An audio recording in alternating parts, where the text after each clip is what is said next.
Officer Deborah Sloan did not notice the sun sinking behind the strip mall roofs when she swung her patrol SUV into the quick zip on Tuckasegee Road in West Charlotte.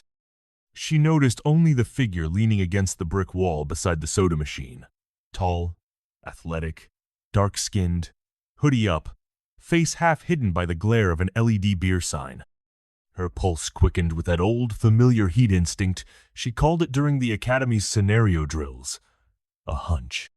The figure was 17-year-old Jamal Harris, varsity basketball guard at Harding High, earbuds in, scrolling through memes while sucking the last drops of a big gulp. Friday, plans had just been upended. His ride had bailed. His best friend was stuck in traffic, and his mom's Superior Court Judge Clarissa Harris wouldn't leave chambers for another hour.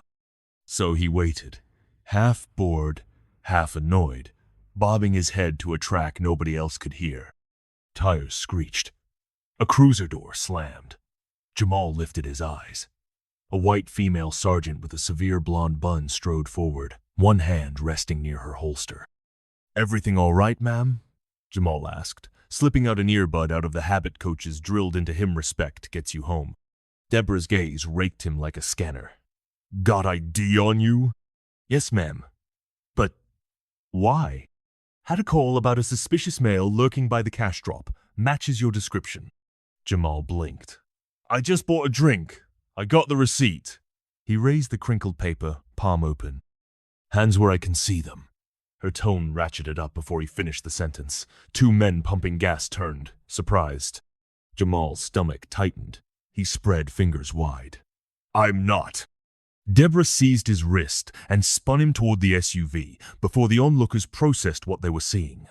His phone clattered, cup overturned, cola arcing like a brown comet. Metal-kissed forehead. Cuffs clicked. "Stop resisting," she barked. "I'm not resisting." Panic revved his voice higher. "Call my mum, Judge Harris. Clarissa Harris." That name pierced the humming fluorescent dusk like a siren only Sloan could hear. But she forced her face blank. Judge Harris? Impossible coincidence. Deborah's last promotion review had stalled in that very judge's courtroom over a misconduct file misplaced years ago. She swallowed her recognition and shoved the teen into the back seat. Phones filmed from 3 angles now. One teen yelled, "Stream it, man, stream it!" Inside the cruiser, Jamal's pulse hammered so hard he counted beats instead of breaths. He tried to remember breathing drills from basketball conditioning. 17 in, 17 out. He tasted copper. Sloan radio dispatch in clipped syllables. 1 juvenile. 1017. Possible narcotics. Adding lies before she could think. Body cam? Off until now. She tapped it alive, forcing a sterile beep onto the recording that missed the grab, the twist, the cuffs. The quick zip shrank in the mirror as she sped toward Uptown HQ. "Ma'am," Jamal managed, "you're making a mistake." Silence? "I'm on the honor roll. I got a game tomorrow. My mom." "Save it for booking." 10 minutes later, the steel and glass facade of Charlotte Mecklenburg PD swallowed the cruiser. Jamal shuffled through corridors too bright. Cuffs biting, sneakers squeaking on polished tile. In processing, a young black officer named Ortiz looked up, eyes narrowing. "Sarge, what's the charge?" "Loitering. Possible controlled substance." Ortiz sniffed. "You search him?" "In due time." Jamal turned his head. "Officer, please call Judge Clarissa Harris. She's my—" Sloan yanked his shoulder. Ortiz's eyebrows nearly leapt off his face. He keyed in a memo but said nothing. Jamal was parked in a holding room smelling of old coffee and bleach. Minutes bled into 40. Cuffs still on. He recited his mother's cell number in his head, like scripture. Outside, Officer Ortiz searched the intranet for Jamal Harris. Up popped a scholarship article featuring Judge Harris beaming beside her only child at last month's civic banquet. Ortiz's jaw set. He rapped on Captain Reynolds' frosted glass door. By then, Twitter had found the footage 3 shaky clips stitched, captioned, "Cop cuffing teen for drinking soda while black Tuckasegee." In 19 minutes, the tweet hit 57,000 views, boosted by a local news intern hungry for clicks. Judge Clarissa Harris was deep into a briefing on gang injunction precedents when her clerk barged in waving a phone. "Judge, You need to see this. Clarissa frowned at the breach of decorum, but took the phone. Her breathing froze as she watched her son's face smush against a cruiser hood, eyes scared but dry. Gavel dropped, robe shed. She was out the courthouse side door in a charcoal pantsuit that still carried the scent of polished mahogany. Her driver, startled, threw the sedan into gear. The commute to CMPD normally took 9 minutes. That evening, traffic parted like some unseen force cleared the lanes. At headquarters, the lobby buzzed with reporters who smelled the story. They'd recognized her Jaguar before it even turned off. "Judge Harris, is the department holding your son?" one shouted. She ignored them, heels cracking across marble. Captain Reynolds met her halfway, perspiration blooming under starched collar. "Judge Harris, where is my child?" She didn't raise her voice. She didn't need to. "Holding." Sergeant Sloan brought him in. "On?" "Loitering. Alleged narcotics." Clarissa's laugh was a surgical strike. "Is there evidence?" "We haven't searched yet." "Then he's being unlawfully detained. Bring him, now." Reynolds dispatched Ortiz. 2 minutes later, Jamal stepped out, wrists red. When he saw his mother, the dam he'd built inside cracked, but he held it. Clarissa cupped his face, scanned for hidden bruises, then pivoted. "Which one is Sergeant Sloan?" Deborah hovered at the hallway's edge, arms folded, jaw clenched. She'd rehearsed arguments every minute since stepping inside. Suspicious baggy hoodie, cash drop proximity, anonymous tip. All wilted under the judge's stare. "Sergeant," Clarissa said, "uncuff my son." Deborah fumbled for the key. Metal sprang. Clarissa addressed the captain. "Captain Reynolds, I want an internal review order drafted before I leave the building. I'll expect a call from the chief within the hour." Deborah opened her mouth. "Judge, with respect, I acted on... My chambers will need the dispatch recording, the surveillance footage, and Sergeant Sloan's body cam file, although I suspect it'll begin rather late." Deborah flushed crimson. Memories flooded. 3 years earlier, Judge Harris had denied her petition to purge an excessive force complaint from her record. Sloan had nursed the grudge like a blister. And now she'd cuffed the judge's son, on camera. Outside, the media frenzy mushroomed. The clip hit national hashtags by sundown. Cola and cuffs, Judge Harrison. CNN's crawl that night read, "Charlotte teen in viral arrest is judge's son. Community outrage grows." Clarissa drove Jamal home herself, not trusting chauffeurs or silence. He stared out the window. City lights smeared into neon ribbons. "Jay, are you hurt?" "Just my wrists." "Mom." She wouldn't listen. Clarissa's fingers flexed on the steering wheel. She chose not to. Back in West Charlotte apartment blocks, friends gathered outside the Harris brick townhouse. Candlelight vigil unplanned. Organic. Neighbors, teammates, even Jamal's algebra teacher stood shoulder to shoulder. A 6th grade girl held a poster. "I could have been Jamal." Reporters angled for statements, but Clarissa ushered her son inside. Cameras flashed through porch railings. Upstairs, Jamal's phone pinged non-stop DMs, memes, think pieces. He tossed it face down. Downstairs, Clarissa dialed every civil rights lawyer she trusted. By dawn the next day, the Charlotte-Mecklenburg Police Department placed Sergeant Deborah Sloan on paid administrative leave. Press release at 8 a.m. "We take allegations seriously. Pending investigation." It backfired. Social feeds erupted. Paid vacation for abuse? Students at Harding High organized a walkout. Local clergy called a march for Sunday. Queen City Panthers, the semi-pro basketball team, tweeted a statement of support. Deborah watched the news alone, shades drawn, sipping lukewarm coffee that tasted of dread. An email pinged. Union rep promising legal backing if she kept quiet. Another message from an unknown sender attached a decade-old internal memo she thought buried. Recommendation for de-escalation training, after she'd slammed a Latino skateboarder against a squad car. That memo now sat in journalists' inboxes. Please don't forget to subscribe, like, and drop your thoughts in the comments box.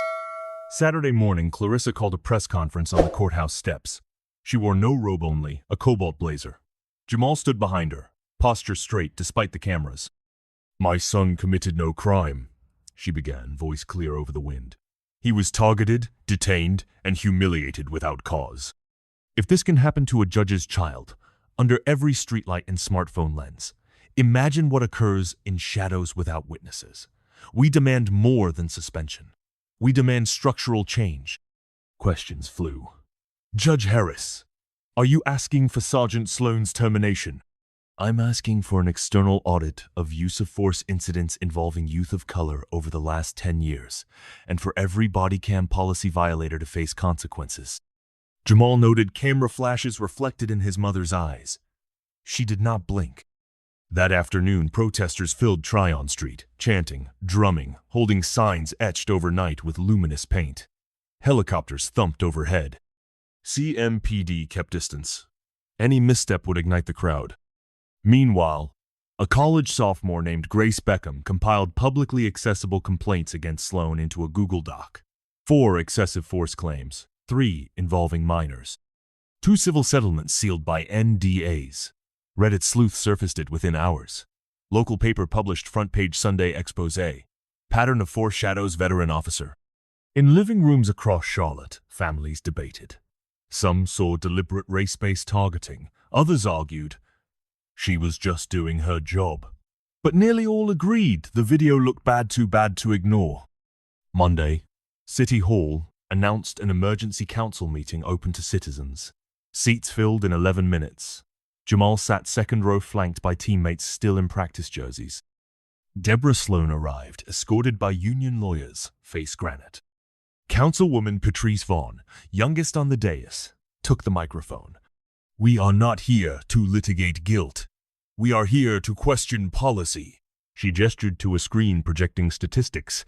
Youth stops by race 2018 to 2023 CMPD. Bars skewed violently right. Black youth 62%. White youth 18%. A collective murmur rippled.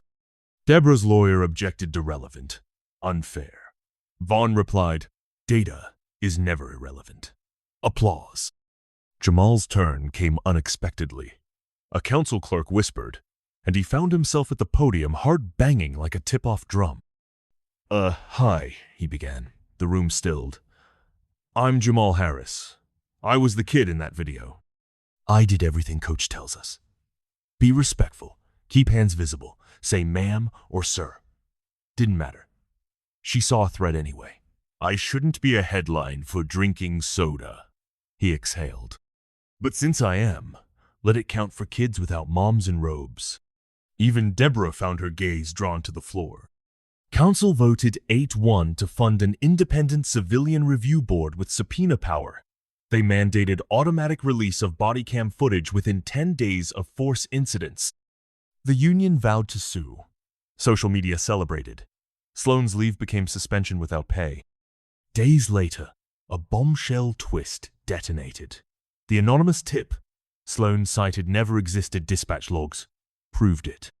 Worse, internal investigators uncovered that she texted a fellow officer minutes before cuffing Jamal. That judge cost me stripes. Guess who I see chillin' outside Quick Zip? The implication of vendetta turned outrage incandescent. CMPD's chief went on record, voice grave. We will recommend termination and forward evidence to the DA for possible civil rights violations. Across town, Jamal scrolled the news, jaw slack. He'd expected negligence, not revenge. When he told his mother, her face registered shock, then something sterner, a judge's lethal calm. She weaponized the badge for payback, Clarissa said softly. That's conspiracy under color of law. The DA convened a grand jury. Sloan's union distanced itself. Former partners of hers emerged with storious times she'd lingered on a suspect too long, muttered epithets under breath. None had spoken, fearing backlash. Now they testified. Meanwhile, grassroots energy pivoted from protests to projects.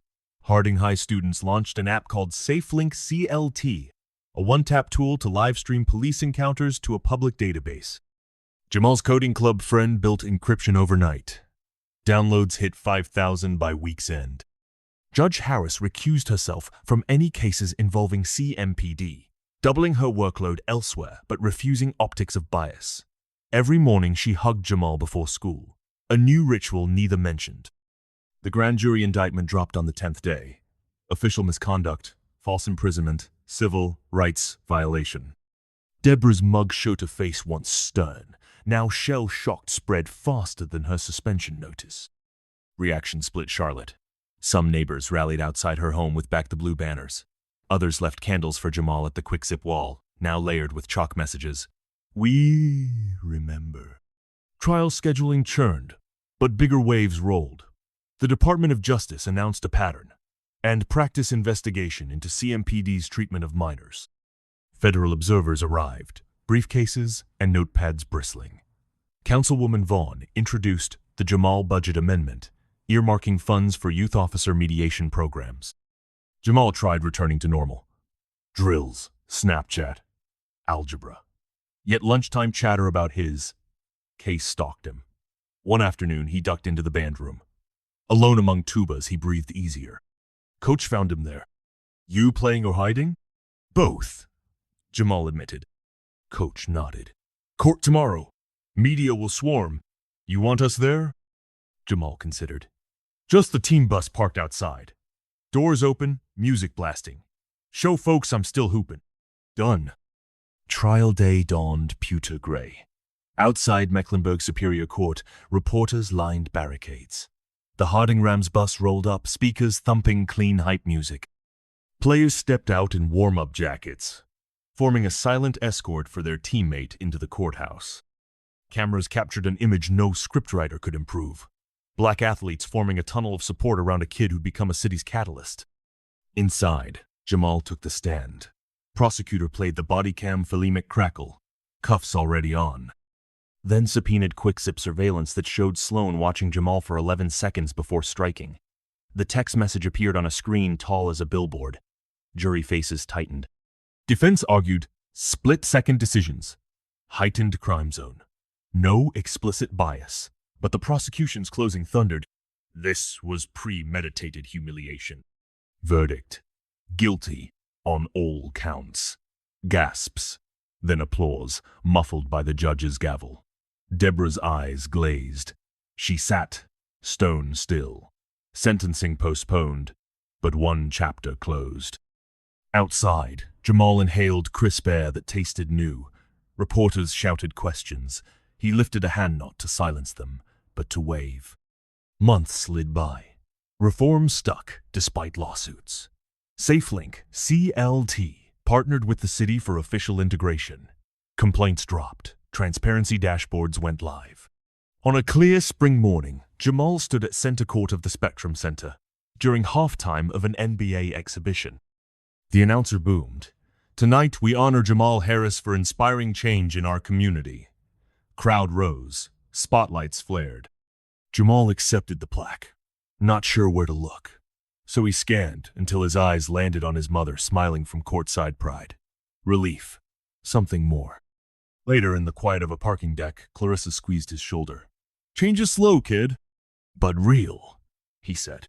Real, she agreed.